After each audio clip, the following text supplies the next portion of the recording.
você, leitor e leitora do Portal do Holanda.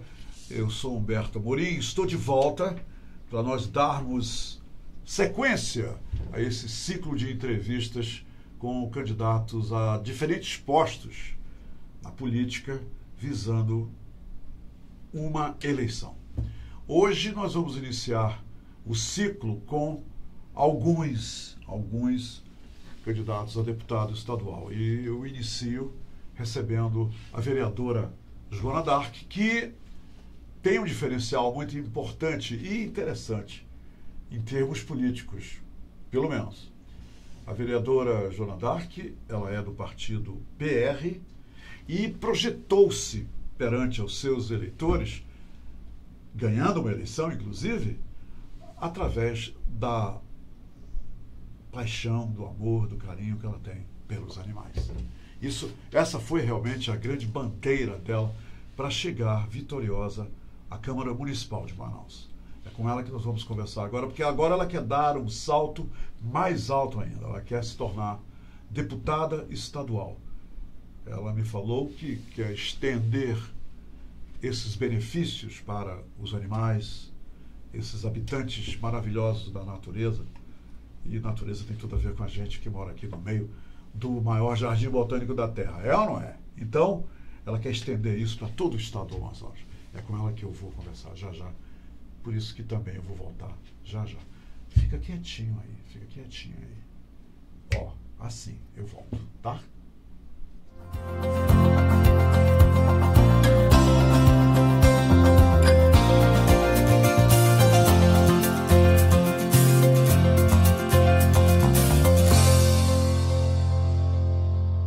De volta, e agora, para valer, vocês aqui já têm, todos nós, inclusive eu, à nossa disposição, a vereadora muito simpática, a vereadora Joana Dark. Eu espero, francamente, fazer para ela as perguntas que você faria se você estivesse aqui no meu lugar, tá bom? Vereadora, seja muito bem-vinda e, primeiramente, em nome de todos nós aqui do Portal do Holanda, lhe desejamos boa sorte nesse seu novo desafio. Mas eu acho que o desafio maior foi se tornar vereadora, transmitindo para os eleitores a sua paixão pelos animais. Como é que começou isso, hein? Exatamente. Eu quero primeiramente agradecer aqui o espaço para poder falar em nome dos animais, mas acima de tudo em nome das pessoas também. Isso tudo começou desde criança. Eu não me imagino, nunca me imaginei numa casa onde não tivesse um cão, um gato, porque a minha família, ela é de pessoas que gostam, de pessoas que criam, de pessoas que são protetoras. E isso foi se estendendo por toda a minha vida, até o momento que eu vi que precisaria fazer algo a mais pelos animais invisíveis e marginalizados pela sociedade, que são os animais de rua. Bem, deixa eu tirar logo uma pergunta do meio do caminho que se tornou lugar comum, tão logo eu anunciei, inclusive no meu Instagram, que a senhora estaria aqui. As pessoas estão perguntando qual é a coerência que a senhora vê em voltar tanta atenção para os animais, fazer pleitos que a senhora está fazendo, que nós falaremos já já a respeito, enquanto existem tantas crianças que não possuem aqui em Manaus, no estado do Amazonas, o atendimento básico para uma vida digna, e tantas crianças vivem desassistidas. Que paralelo a senhora traça em relação aos animais e às crianças que precisam, talvez tão quanto ou muito mais do que os animais? Então, eu ouço essa pergunta todos os dias e eu sempre respondo para as pessoas. Eu defender os animais não significa que eu não defenda as pessoas. Inclusive, quando eu entrei na Câmara, eu comecei o meu trabalho achando que realmente eu ia ter uma bandeira prioritária com eles. Mas eu vi que eu precisava ser a voz ativa e combativa das pessoas. Eu falo sempre isso e falo que cuidar dos animais não é só porque eu gosto dos animais, não é só porque a gente ama, mas porque é uma questão de saúde pública. Quando a gente cuida dos animais, só para você ter uma ideia, é um dado, e quando você investe R$1 na saúde dos animais, no controle populacional, na castração, atendimento, você economiza 4 na saúde humana, porque a questão dos animais na rua afeta indiretamente também a nossa vida. E eu sempre falo que também os recursos são diferentes. Quando você fala de pessoas, você fala de questão de saúde, questão de Secretaria de Saúde, Ministério de Saúde. Quando você fala de animais, você fala de Ministério de Meio Ambiente, Secretaria de Meio Ambiente. Então, eu traço esse paralelo dessa forma, deixando muito bem claro para todo mundo que a causa animal, ela é a causa que move a minha vida, é a minha bandeira prioritária onde quer que eu esteja, seja na política ou não. Mas que ela, em momento nenhum, ela anula as minhas ações em prol das pessoas. E eu até falo muito que quem cuida dos animais compreende e se sensibiliza mais ainda pela vida das pessoas. Porque quem da política hoje, vamos fazer um paralelo assim, pega uma criança, pega uma pessoa marginalizada, coloca dentro da sua casa, resgata e depois encaminha essa pessoa para que ela tenha uma vida melhor. Poucos. E a gente não, a gente tira o animal, a gente paga o preço com ele em casa, tratamento, que não tem nada público hoje, e a gente tenta fazer a nossa parte, mas eu tenho feito muito lá na Câmara pelas mulheres, pelos jovens, pelos adolescentes, com destinação de emenda, e eu sempre falo que uma causa não anula a outra, e assim eu vou seguindo essa trajetória, e as pessoas gostam muito quando elas compreendem que isso não é só uma brincadeira, que isso não é só vamos dizer assim, uma coisa que está na moda. Não, isso é muito além. A senhora, nesse esquema voltado para o bem-estar dos animais, a senhora já aprovou alguma lei municipal voltada justamente para a punição daqueles que maltratam animais, aqueles que têm animais, até parece que tem prazer de maltratar os animais. Eu já vi muitos vídeos de pessoas chutando animais, atropelando animais de propósito. A senhora já conseguiu aprovar alguma lei que efetivamente faça com que os animais deixem de depender exclusivamente da boa vontade do coração das pessoas, mas com uma lei impondo um tratamento respeitoso a esses animais que estão soltos por aí, ou mesmo aqueles que têm donos e que de repente mudam de ideia e passam a tratar mal o animal? Então, é uma luta muito árdua, porque hoje não existe nada público para os animais, que é uma competência. Hoje existe lei federal, mas tudo muito aberto, e não existe hoje as políticas públicas voltadas para o animal, que não é competência para o legislativo, é competência do executivo. Quando eu entrei na Câmara, eu entrei lutando por 3 questões essenciais para que a gente resolva definitivamente a questão do abandono dos animais, que aquele animal que está na rua, ele não brotou da terra, ele foi abandonado por alguém, ele indiretamente ou diretamente. Então eu luto por castração, que é o controle populacional ético para se fazer na nossa cidade, castração em massa, atendimento para os animais que necessitam de pessoas carentes, e que a gente possa combater de forma muito firme e com multa pesada, porque às vezes dói mais no bolso do que você colocar um processo para o sujeito responder, que é você combater os maus tratos, porque quem maltrata um animal indefeso, você tem uma estatística muito grande de que essa pessoa maltrata um idoso, uma criança, uma pessoa que talvez não consiga se defender. Então, a gente está falando aqui de tratar a sociedade como um todo. Na Câmara, eu consegui grandes vitórias, que foi fazer a indicação para o Hospital Público Veterinário, porque existe recurso em Brasília, no Ministério de Meio Ambiente, para isso. Consegui aprovar de projeto de lei em concreto. A senhora quer dizer a construção de um hospital Exatamente. Público veterinário só para animais? Só para animais. E a gente conseguiu aprovar uma coisa muito interessante. Não existe lares para todos os animais. Muitos animais que estão nas ruas, castrados, vacinados, vermifugados e com a coleira de identificação, são cães comunitários, que é aquele cão que está na empresa, que está dentro de uma escola municipal, que tem um vínculo com a sociedade. E por meio disso, eu consegui tornar a lei que protege o cão comunitário. Além também da lei que, por exemplo, permite que os estabelecimentos veterinários, clínicas, pet shops possam a fixar cartaz com a foto dos animais para adoção, permitindo assim que a gente conscientize as pessoas e encontre lares para esses animais resgatados pelas ONGs e pelos protetores. E finalizando, a gente tem também um projeto de lei que é o que pune com multa administrativa quem comete o crime de maus tratos. Hoje tem uma lei federal que pune também na parte criminal, mas hoje quem maltrata animal não vai preso. Isso é um problema, porque, como eu já disse, é uma pessoa que ela talvez possa estar maltratando outras pessoas.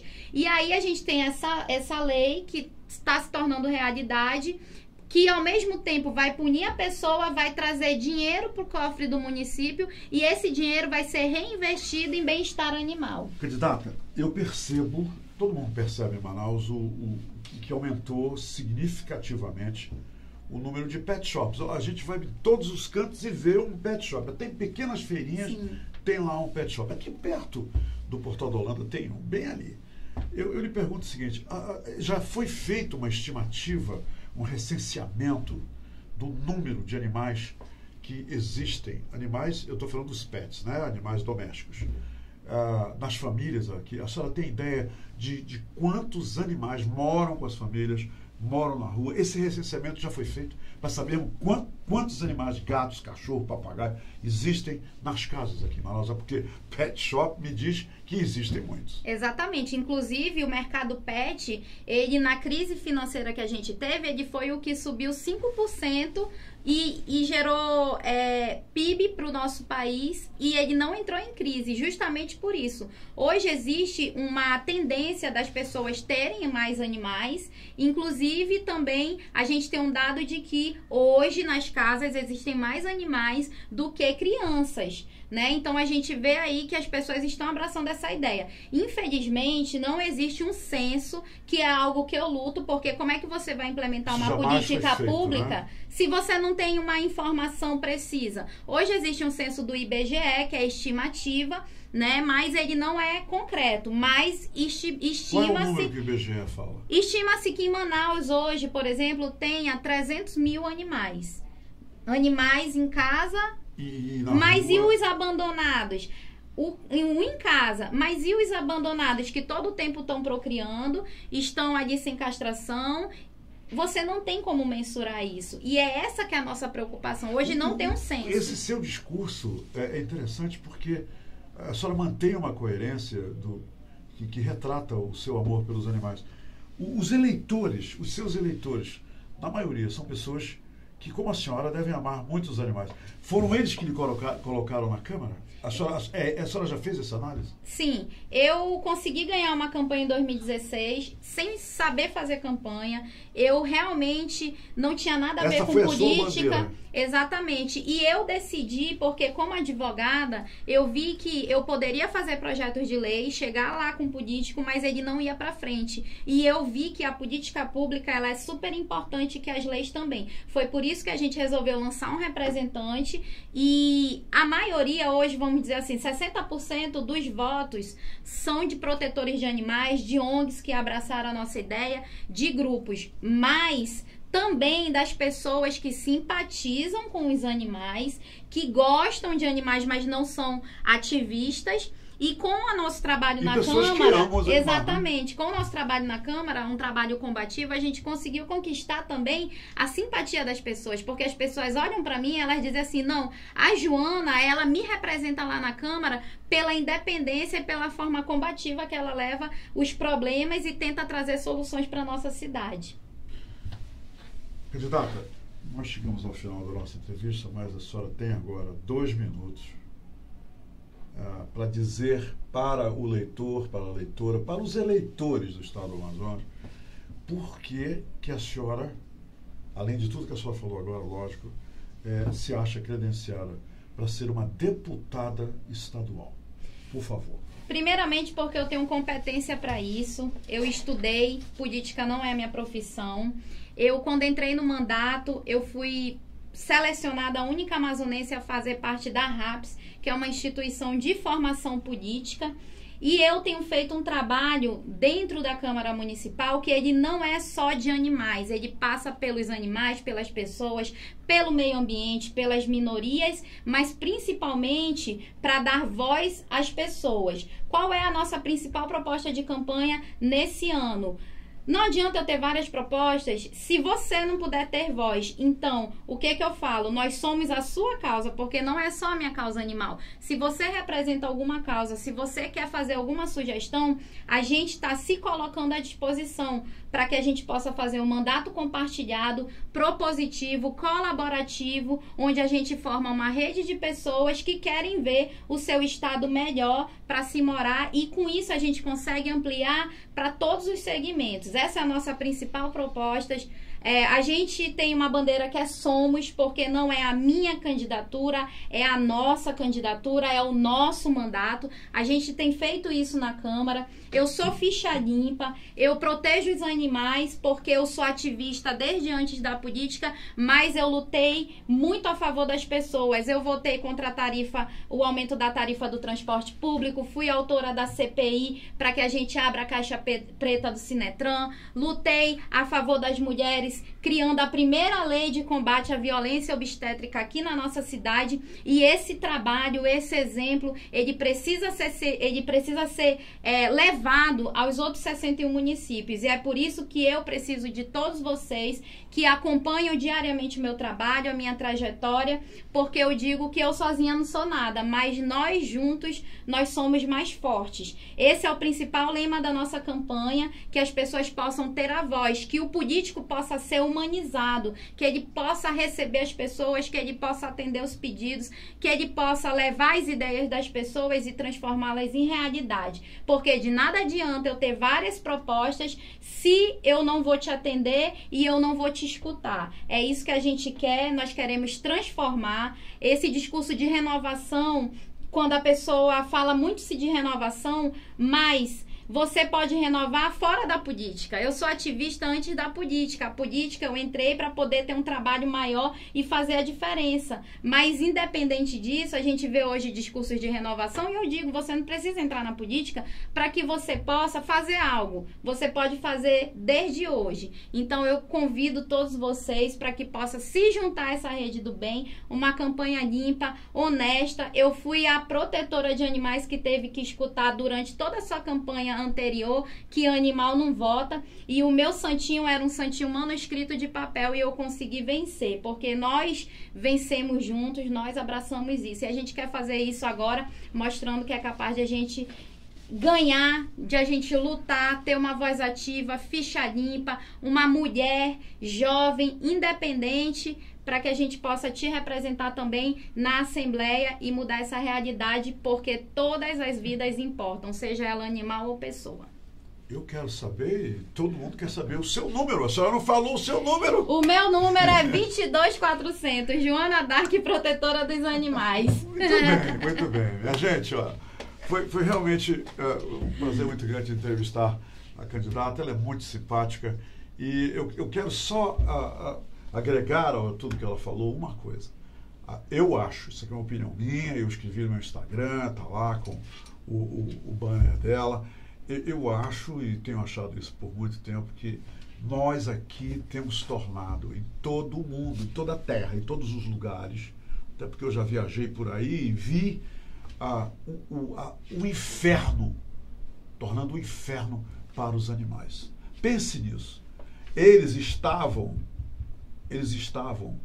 na maioria dos casos, lá no seu hábitat natural e nós aparecemos. E nós continuamos fazendo isso. Então, pense em tudo que ela falou, porque isso me leva a dizer uma outra coisa. Nós temos que escolher os melhores. Nós temos obrigação, essa chance está sendo dada para todos nós eleitores, agora em outubro. Então, depois do outubro, das eleições, em outubro, você não pode reclamar de nada se você não substituir o que acha que tem que ser substituído. Se os que fizeram e aconteceram forem reeleitos, sabe de quem é a culpa? Tua e minha. Fomos nós que mantivemos esses camaradas aí. Porque a oportunidade para mudar tudo isso é agora. Está aqui, ó, na minha mão e na tua. E uma outra coisa. Minha gente, por favor, se você vender o seu voto, se você trocar o seu voto, eu vou falar uma coisa só para vocês. Você é um otário, porque só os otários fazem isso. Vender voto, trocar voto, negociar voto. Otários fazem isso. Sabe por quê? Porque o político que compra o teu voto, ele vai ser eleito e no dia da eleição vai morrer de rir da tua cara. E daqui a 4 anos ele aparece lá. Porque ele sabe onde os otários estão. Obrigado pela companhia. Um abraço.